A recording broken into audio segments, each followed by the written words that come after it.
Hello बच्चों, स्वागत है आप सभी का एसएफ की किड्स पर।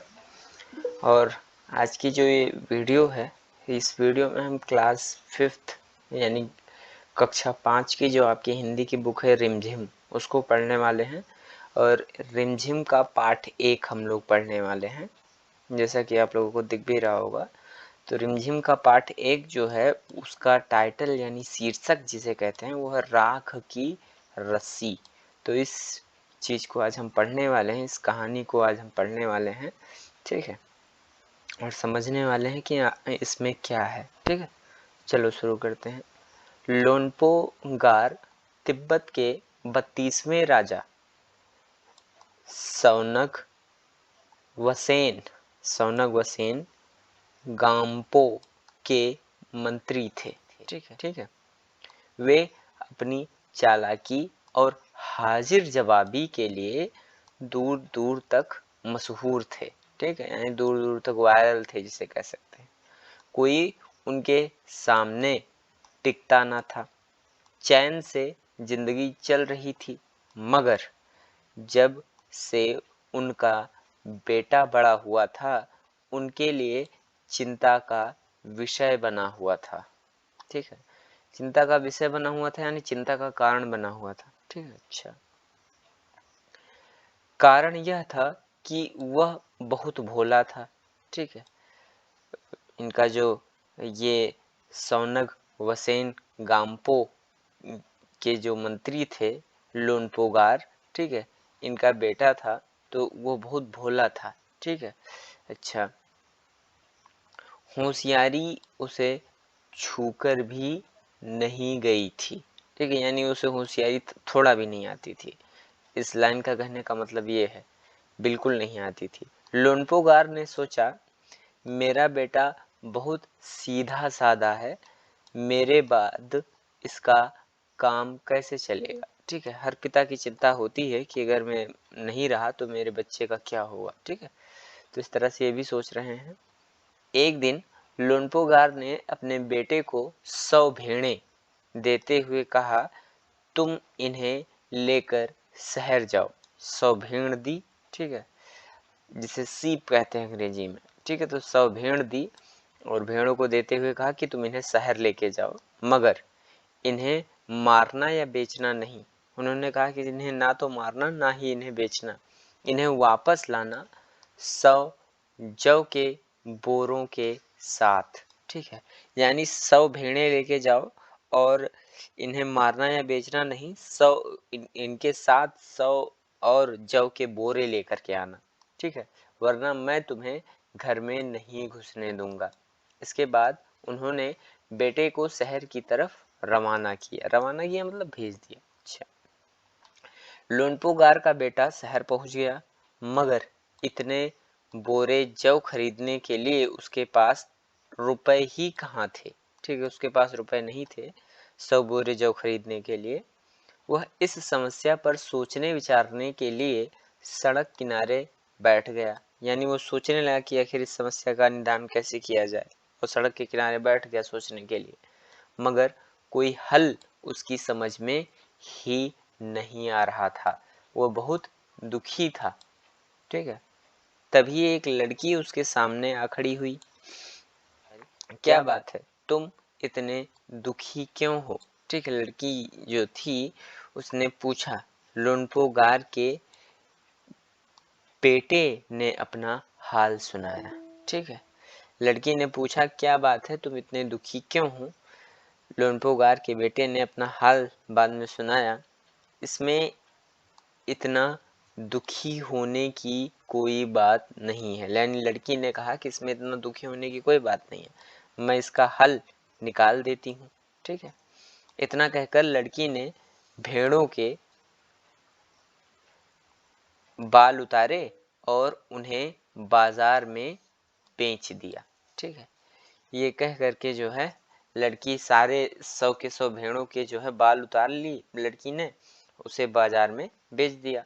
जो रुपए मिले उनसे जौ के 100 बोरे खरीद कर उसे घर वापस भेज दिया, ठीक है।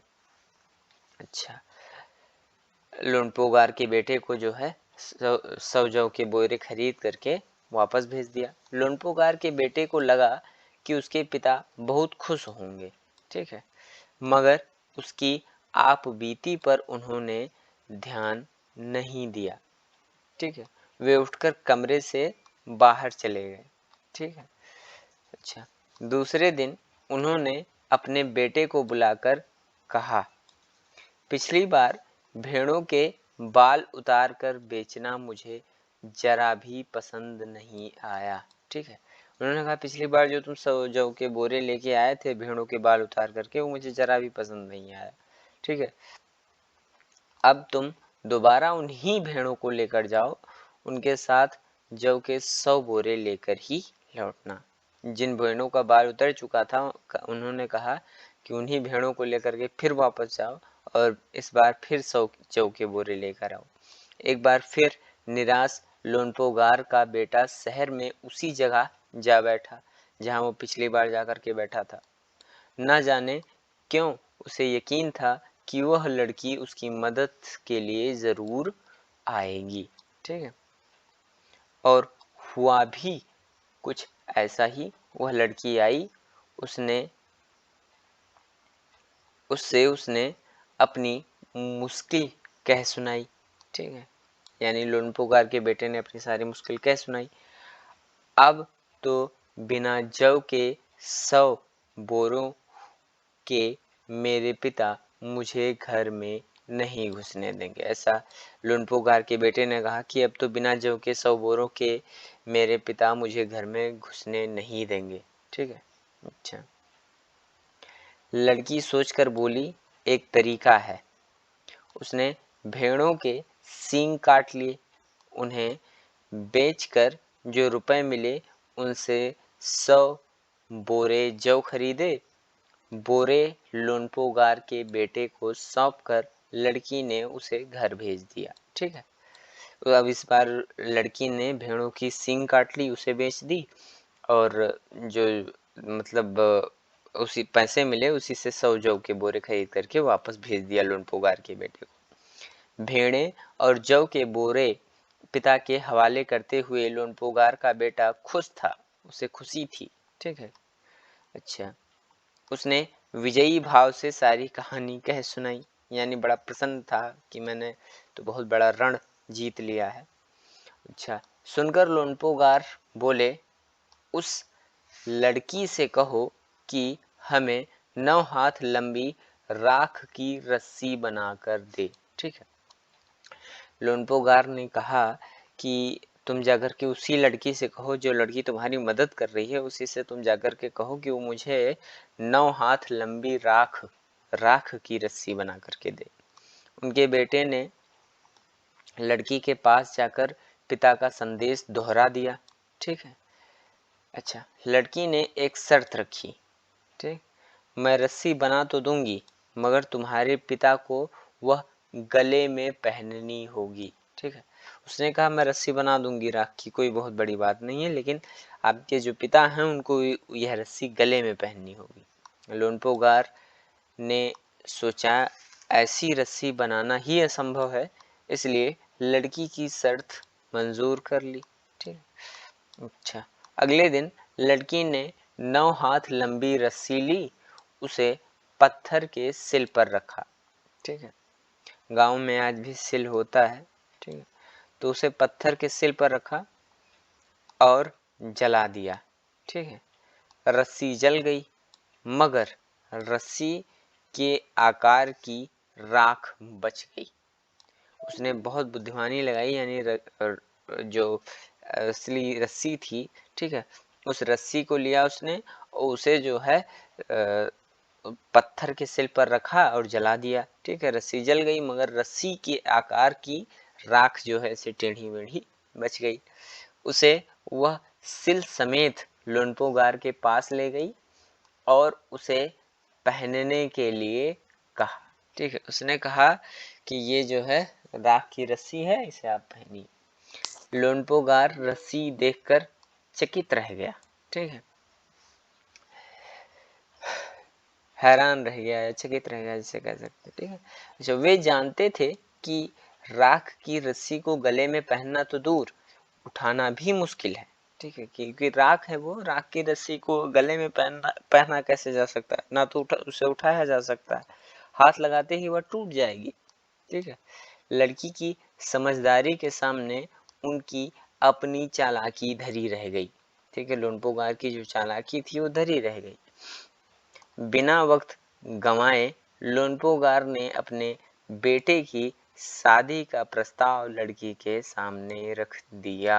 ठीक है, यानी लोनपोगार ने कहा कि तुम मेरे बेटे से शादी कर लो, तो उन्होंने प्रपोजल रख दिया अपने बेटे से शादी करने के लिए। ठीक है, धूमधाम से उन दोनों की शादी हो गई। ठीक है, लोनपोगार के बेटे और वो जो लड़की थी, उन दोनों की जो है शादी हो गई। अच्छा, अब आगे देखते हैं, यहाँ कुछ क्वेश्चंस आंसर्स हैं, उसको भी देख लेते हैं। भोला भाला, ठीक है, फर्स्ट करके लिखा हुआ है, तिब्बत के मंत्री अपने बेटे के भोलेपन से चिंतित रहते थे। भोलेपन से जो उनका बेटा था वो भोला था, तो वो जो है उस भोले बेटे के को लेकर के चिंतित रहते थे।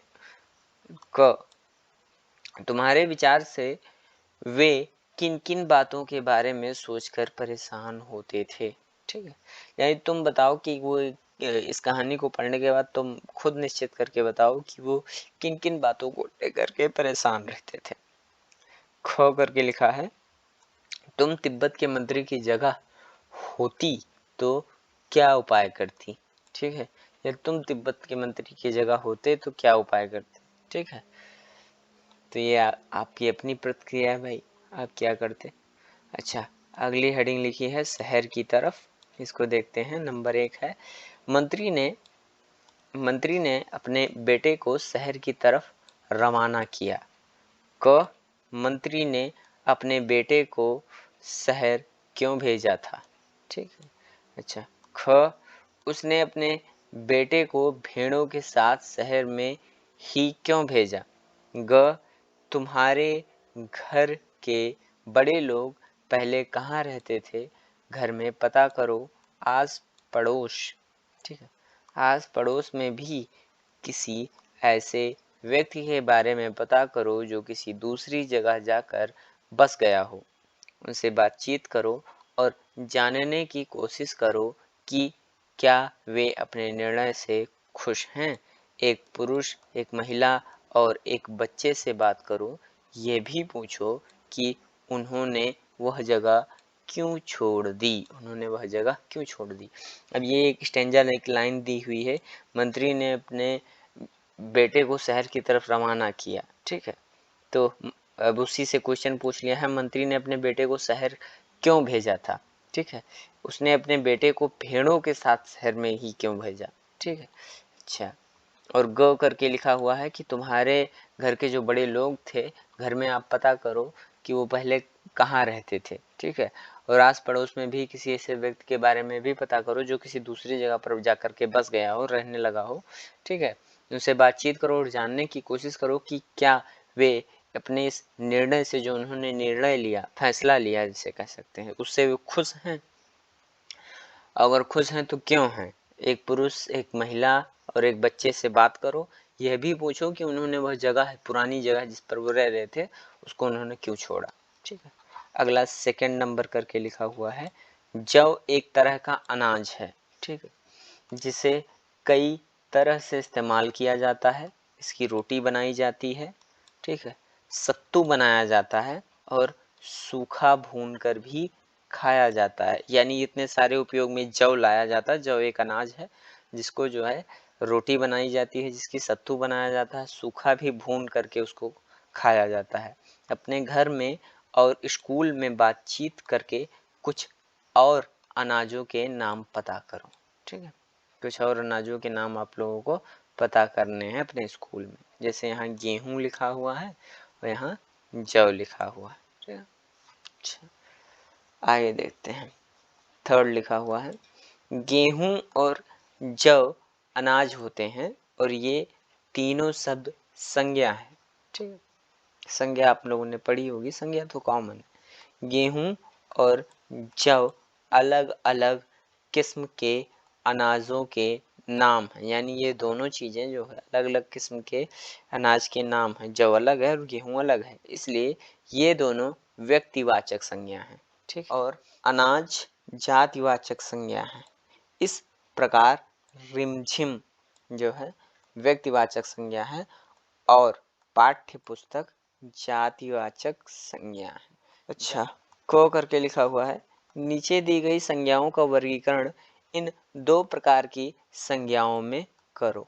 ठीक है, यानी ये जो दो प्रकार की संज्ञाएं, जातिवाचक संज्ञा और व्यक्तिवाचक संज्ञा लिखी हुई है, इन दो संज्ञाओं में ये जो सारी चीजें लिखी हुई हैं, इनका जो है आप लोगों को वर्गीकरण करना है, बताना है कि ये किस चीज की ये जातिवाचक संज्ञा है या व्यक्तिवाचक संज्ञा। आसान भाषा में कहें तो ये, जैसे ले जातिवाचक संज्ञा है या व्यक्तिवाचक संज्ञा है। ठीक है, जैसे धातु, अब ये धातु क्या है, धातु जातिवाचक संज्ञा है। ठीक है, अच्छा, शेरवानी ये व्यक्तिवाचक है। ठीक है, जैसे भोजन है, तांबा है। ठीक है, ये खिचड़ी है, शहर है, वेशभूषा है। ठीक है, शहर जो है आपका, ये शहर आपका जो है जातिवाचक संज्ञा में आता है। अच्छा, ख करके लिखा है, ऊपर लिखी हर जातिवाचक संज्ञा के लिए तीन तीन व्यक्तिवाचक संज्ञाएं खुद सोच कर लिखो। यहाँ जो सारी चीजें लिखी हुई हैं, इनमें जो जातिवाचक संज्ञा है उनके लिए तीन तीन व्यक्तिवाचक संज्ञाएं खुद से आप लोगों को लिखनी। ठीक, अच्छा, आगे है, तुम शेर मैं सवा शेर। नंबर 1 है, इस लड़की का तो सभी लोहा मान गए। ठीक है, था ना सचमुच नहले पर दहला, तुम्हें भी यही करना होगा। क्या करना होगा भाई, तुम ऐसा कोई काम ढूंढो जिसे करने के लिए सूझबूझ की जरूरत हो, उसे एक कागज में लिखो और तुम सभी अपनी अपनी चिट को एक डिब्बे में डाल दो। डिब्बे के को बीच में रख कर उसके चारों ओर गोलाई में बैठ जाओ। अब एक एक करके आओ, उस डिब्बे से एक चिट निकाल कर पढ़ो और उसके लिए कोई उपाय सुझाओ। जिस बच्चे ने सबसे ज्यादा उपाय सुझाए वह तुम्हारी कक्षा का बीरबल होगा। तो इस तरह से कहा जाता है, कहा है कि ये जो कहानी पढ़ी हम लोगों ने, इस कहानी में लड़की नहले पर दहला कर रही थी। ठीक है, और लड़की तो मतलब बहुत चालाक थी, बहुत होशियार थी। ठीक है, तो कह रहा तुम भी कोई ऐसा काम ढूंढो जिसे करने में सूझबूझ की जरूरत हो, और उसको जो है आप एक कागज में लिखो और चिट बना करके लिखो और उसे डिब्बे में एक डालो और सभी लोग बैठ करके जो है चारों तरफ गोलाई से बैठ जाओ, सभी लोग, कक्षा के सारे लोग, और अब एक एक करके आओ, उस डिब्बे से एक एक चिट निकाल कर पढ़ो और उसके लिए उपाय सुझाओ। ठीक है, जिस बच्चे ने सबसे ज्यादा उपाय सुझाए वह तुम्हारी कक्षा का बीरबल होगा। ठीक है, इस तरह से। अच्छा, सेकंड करके लिखा है, मंत्री ने बेटे से कहा, पिछली बार भेड़ों के बाल उतार कर बेचना मुझे जरा भी पसंद नहीं आया। अब इसी से रिलेटेड क्वेश्चन पूछ लिया है, क्या मंत्री को सचमुच यह बात पसंद नहीं आई थी? अपने उत्तर का कारण भी बताओ। ठीक है, कह रहा है क्या मंत्री को यह बात सही में नहीं पसंद आई थी। ठीक है, और अगर नहीं पसंद आई थी तो क्यों नहीं पसंद आई थी, इसका कारण आप लोग बताओ। सींग और जौ, पहली बार मंत्री के बेटे ने भेड़ों के बाल बेच दिए और दूसरी बार में भेड़ों के सींग बेच डाले। ठीक है, जिन लोगों ने ये चीजें खरीदी होंगी उन्होंने भेड़ों के बाल और सींगों का क्या किया होगा, अपनी कल्पना से बताओ। यानी आपको अपने मन के विचार से सोचना है, मन से सोचना है। ठीक है, कि आखिर वो जो चीजें जिसने खरीदी होंगी उसने सींग का और बाल का किया क्या होगा। ठीक है, बात को कहने के तरीके, बात को कहने के तरीके नीचे कहानी से कुछ वाक्य दिए गए हैं, इन बातों को तुम और किस तरह से कह सकती हो। ठीक है, अच्छा, जैसे क चैन से जिंदगी चल रही थी। ठीक है, ख होशियारी उसे छूकर भी नहीं गई थी। अगर तुम्हें लिखना हो तो कैसे लिखोगे इस चीज को, मैं इसका हल निकाल देती हूँ, उनकी अपनी चालाकी धरी रह गई। ठीक है, अच्छा, नंबर सेकंड, लोनपोगार का बेटा होशियार नहीं था। अब क होशियार और चालाक में क्या फर्क होता है, यानी क्या अंतर होता है, किस आधार पर, यानी किस बेसिस पर किसी को तुम चालाक या होशियार कह सकती हो। इसी प्रकार भोला और बुद्धू के बारे में भी सोचो और कक्षा में चर्चा करो। ठीक है? अच्छा। ख लड़की को तुम समझदार कहोगी या बुद्धिमान। ठीक है, यानी कह रहे जो लड़की थी कहानी में उसको आप समझदार कहोगी या बुद्धिमान कहोगी, और क्यों कहोगी अगर कुछ भी कहोगी तो। कह रहा नाम दो। कहानी में लोनपोगार के बेटे और लड़की को कोई नाम नहीं दिया गया है। नीचे तिब्बत में बच्चों के नामकरण के बारे में बताया गया है, यह परिचय पढ़ो और मनपसंद नाम छांटकर बेटे और लड़की को नाम दो। ठीक है, तो ये तिब्बत में नामकरण कैसे किया जाता है उसके बारे में लिखा हुआ है। ठीक है, तो इस चीज़ को आप खुद पढ़िए, ये आपका होमवर्क है। इस चीज़ को आप खुद पढ़िए और पढ़ने के बाद उस बेसिस पर जो है कहानी में जो लोनपोगार का बेटा था, वो जो लड़की होशियार लड़की थी, उन दोनों का नाम नहीं दिया गया है। तो उन दोनों का नाम आपको अपने विवेक के अनुसार देना है। जो भी आपको ये पढ़ करके समझ में आए उस बेसिस पे आपको उन दोनों के नाम देने। चलिए ठीक है, चैनल को सब्सक्राइब करना ना भूलें।